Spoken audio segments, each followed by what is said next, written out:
Olá, seres iluminados, eu espero que todos estejam bem. Eu sou a Eli e nesse vídeo eu vou contar para vocês sobre a minha adolescência, como que foi esse período na minha vida. Esse vídeo ele vai ser incluso na série Minha Jornada da Igreja para o Mundo, do Mundo para a Igreja. Então a adolescência ela começa nos 12 anos e termina nos 20 anos. Então eu vou dividir esse vídeo em duas partes. A primeira parte eu conto para vocês dos 12 aos 15 e a segunda parte dos 16 aos 20 anos. Com 12 anos de idade, finalmente eu estava feliz porque eu não seria mais obrigada a ir para a igreja, então eu fui reduzindo cada vez mais a minha frequência nos cultos de jovens. Eu resolvi tirar as pontas do cabelo, nunca tinha cortado por conta da criação rígida da igreja. E o meu pai foi e contou para o meu avô. Meu avô é uma pessoa que eu tinha um amor muito grande e eu tinha a preocupação de desapontá-lo. A minha mágoa que eu tinha do meu pai, ela cresceu ainda mais. Mas eu me surpreendi com o comportamento do meu avô. Eu achei que ele ia brigar comigo, mas ao contrário, ele me disse que já tinha me ensinado tudo sobre a palavra de Deus, sobre o ensinamento, sobre a doutrina. Eu já tinha noção do que era certo e do que era errado. Eu nunca vou esquecer o olhar de tristeza do meu avô para mim, mas mais do que isso, eu não vou esquecer da sabedoria dele em me responder daquela forma. Os meus pais, eles continuaram ainda brigando, né? Eu sempre saí em defesa da minha mãe. Quando acontecia, eu pedia para minha mãe se separar do meu pai. Eu sempre queria fazer alguma coisa, sabe, para tentar resolver aquela questão. Essa questão de eu querer que minha mãe fizesse alguma coisa e ela não fazer, eu comecei a ter um certo ressentimento em relação à minha mãe. Com 13 anos de idade, minha avó faleceu. Me afastei muito do meu avô, porque aí começou a crescer mais ainda os sentimentos de querer ir para o mundo, poder fazer o que eu quisesse, que na igreja não era permitido.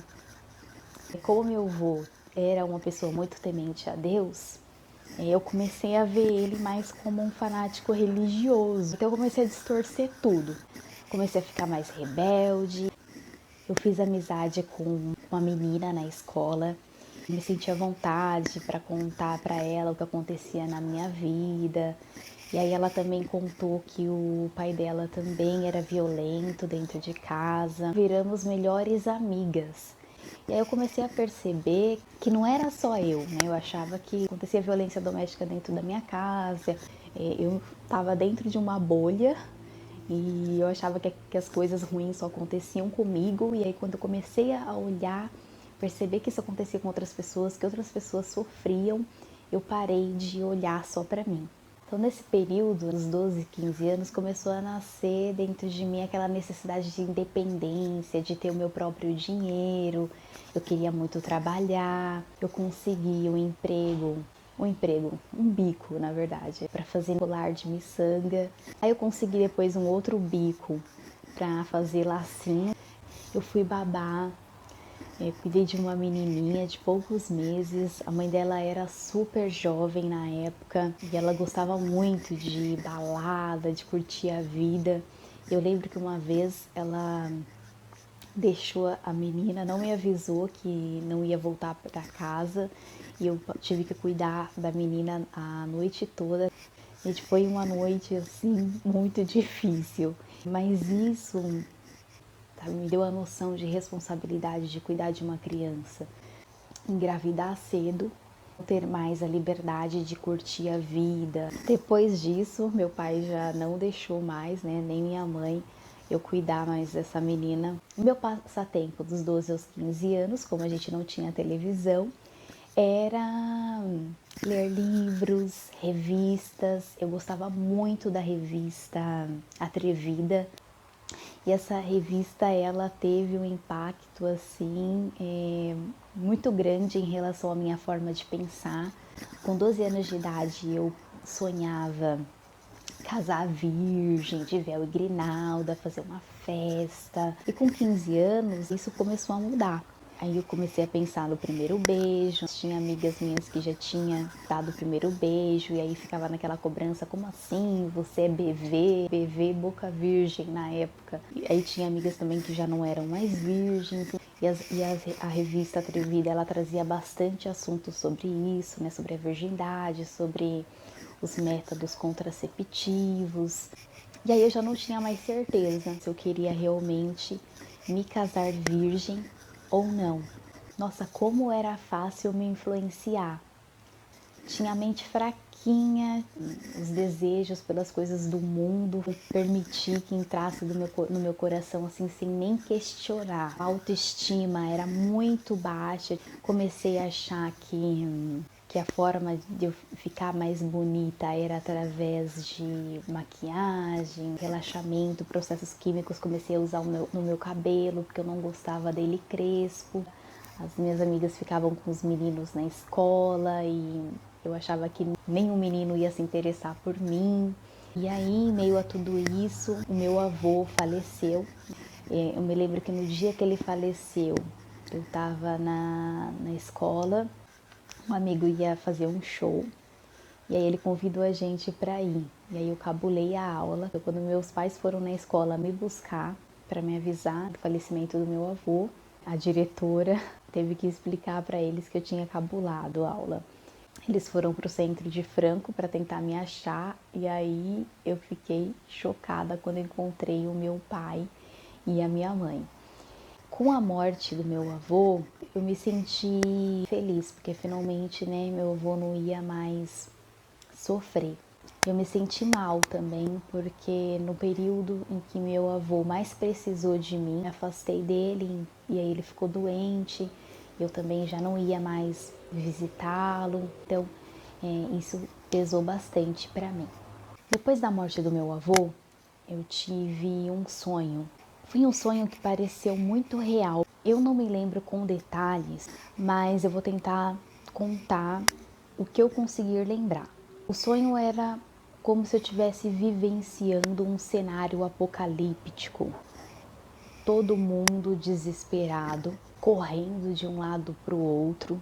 E eu lembro que eu corria demais, demais, demais. Eu lembro que eu estava tentando subir um morro e todo mundo tentando subir esse morro que era de terra e bastante íngreme e escorregadio. E eu tentava subir, escorregava. Todo mundo estava correndo de alguma coisa e eu não sei do que a gente estava correndo. E aí eu lembro que tinha uma menininha no topo desse morro que ela me ajudou a subir. E todo mundo estava correndo em direção às igrejas. E aí eu lembro que eu cheguei numa igreja, as portas das igrejas estavam fechando e todo mundo batendo na porta, deixa entrar. Parece que todo mundo estava correndo para salvar a nossa vida. Tava ali um monte de gente, eu no meio e a gente implorando pro homem abrir a porta para não deixar a gente pro lado de fora. O homem na igreja, ele abriu a porta e a gente entrou. E aí ele fechou a porta e falou, não dá mais para abrir a porta, não dá, foge para outra igreja, que ainda tinha gente vindo atrás, querendo entrar. E eu lembro que eu peguei e fui para um canto da igreja, para um lugar escondido, e aí eu ouvi duas pessoas importantes da igreja, importantes porque elas estavam vestidas de branco, com anel, né, enfim. E aí elas estavam conversando em um lugar reservado, falando que tinha recebido uma carta do governo falando que todas as igrejas teriam que ser fechadas, não iria mais poder abrir. E aí, eu ouvindo aquilo, eu entrei em desespero, fiquei pensando, eu não salvei a minha alma.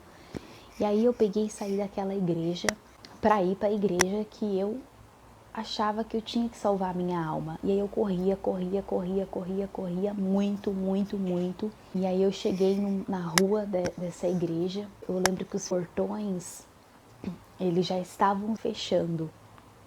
Eu chegava no portão e aí o homem na igreja, ele já estava caminhando para fechar as portas de madeira, umas portas grandes de madeira.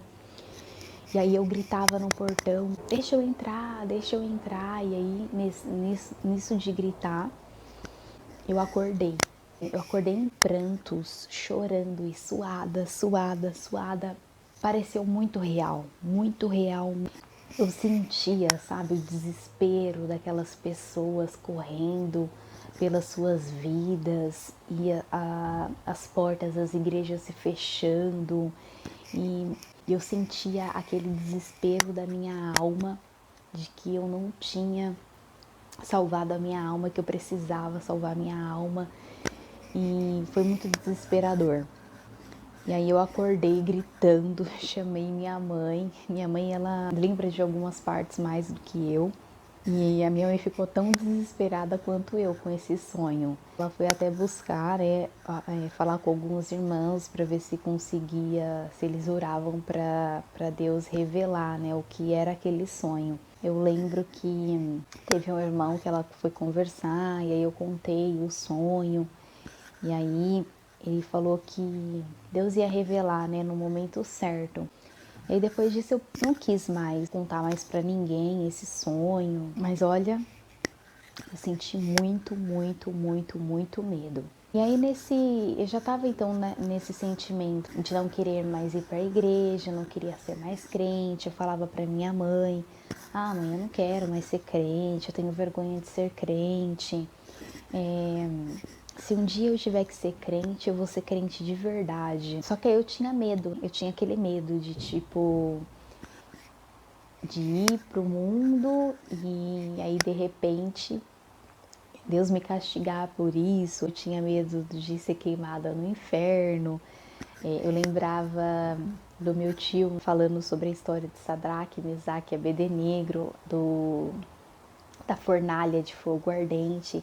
E aí eu fiquei pensando, da televisão eu achava que Deus não iria me castigar por isso. Mas e aí, se eu fosse pro mundo realmente, aí sim iria merecer ir para uma fornalha de fogo ardente. E essa ideia, ela me aterrorizava. E então, devido a isso, então eu ficava de vez em quando eu ia na igreja com aquele pensamento, aquela sensação, se eu tiver então na igreja, se eu faço as coisas que eu quero no mundo, mas aí eu também não vou de vez em quando para a igreja para amenizar. Essa era a ideia, sabe? Eu fico no mundo e vou um pouco para a igreja só para amenizar aí, para eu não ir, para Deus não me castigar e me colocar numa fornalha de fogo ardente. Olha o pensamento do ser humano. E aí eu fui num culto de jovens lá perto da casa dos meus avós. E eu lembro até hoje que Deus mandou na palavra. Eu senti que era muito comigo, né? Para meu coração assim batia forte. Deus falava assim: tem alguém aqui que fica no mundo, faz as coisas erradas e depois vem e volta para a igreja. Eu te pergunto nesta manhã, ou você firma os seus pés dentro da igreja, ou você vai para o mundo? O que você quer? E eu arregalei o olho assim, sabe? E eu, meu Deus, o Senhor tá falando comigo, é comigo essa palavra. E eu peguei, eu comigo mesmo conversando assim, peguei e falei: eu quero ir pro mundo. O meu coração, gente, a minha mente, assim, ela tava totalmente voltada pro mundo. E eu quero ir pro mundo, eu não quero ir pra igreja. E aí lá era como se eu estivesse num diálogo, sabe, entre Deus usando o servo dele lá na frente para falar comigo. E aí eu falava: não, eu quero ir pro mundo. Aí eu falei assim: então se você quer ir pro mundo, vai pro mundo. Mas o que não dá é para você servir ao mundo e servir a Deus. E aí esse foi o último culto de jovens que eu fui. Eu fiz a escolha de ir para o mundo. A primeira coisa que eu fiz então foi colocar o brinco. Então eu não tinha brinco. Aí eu fui numa farmácia, furei a orelha. Este aqui é o resumo então dos 12 aos 15 anos. Falei para vocês de alguns pontos que eu considerei importante, que vocês vão compreender aí mais para frente quando eu falar sobre a fase adulta. O próximo vídeo vai ser a parte 2, que eu vou falar sobre dos 16 anos até os 20 anos de idade. Deus abençoe cada um de vocês. Tchau, tchau.